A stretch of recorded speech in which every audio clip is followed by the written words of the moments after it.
Hi everybody, tdpoet here, part 2 of Being Ram Dass book shout out. Why am I doing a part 2? Because in part 1 I was so enthusiastic about introducing this book to you that I left a couple of key points out, and I wanted to come back briefly and make sure that I got those key points in.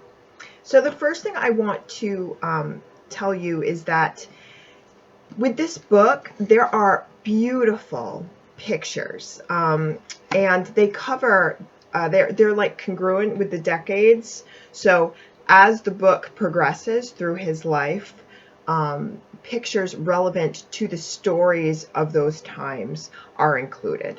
And they're just beautiful. They're full color photos.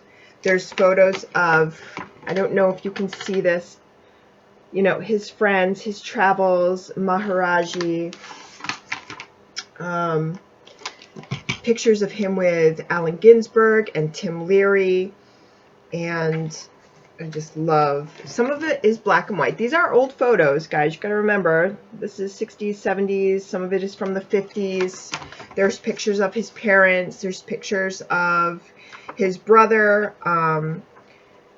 which I learned quite a bit about Ram Dass's brother. I did not know that he struggled with mental health issues as much as he did. So I learned quite a bit about his family. I don't know how much in his previous books he talks about his family, but you do learn quite a bit about his upbringing and his origins and where his family came from, what influenced them, and so influenced his childhood. He states at the end of the book that he was not interested in writing an autobiography because he wanted to live his life mostly in the present and not in the future or in the past. However, Ramesh, the yogi who helped him write this book and was a lifelong friend, suggested that Ram Dass write the book through the point of view of the Maharaji. So as if Maharaji were looking back on Ram Dass's life and telling this story. And that helped him get on board with the project. And it's written with the characteristic charisma and inspiration, motivation that Ram Dass was so known for whenever you just heard his voice, which is probably why I get so emotional and often start crying when I hear his voice. There's just a spirit to him that I've never heard in another speaker like him, and somebody who has kind of gone on this huge journey to find themselves, and it's not always been easy, and some of it's been just completely fantastical, but you believe it, it's true. And come back to tell the tale.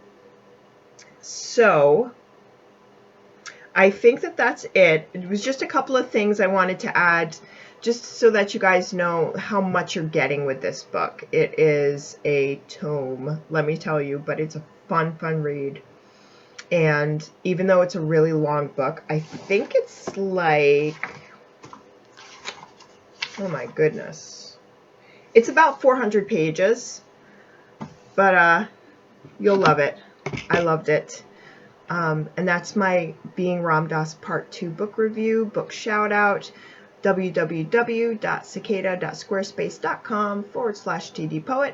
If you want to find my webpage with links to Ascension for Losers, the column I write for CycADA's newsletter, and a link to my books, a link to Turn the Page, our book club, book study, and there's lots of other stuff on the site. So thanks for dropping in and watching this video, and I'll see you soon. Bye.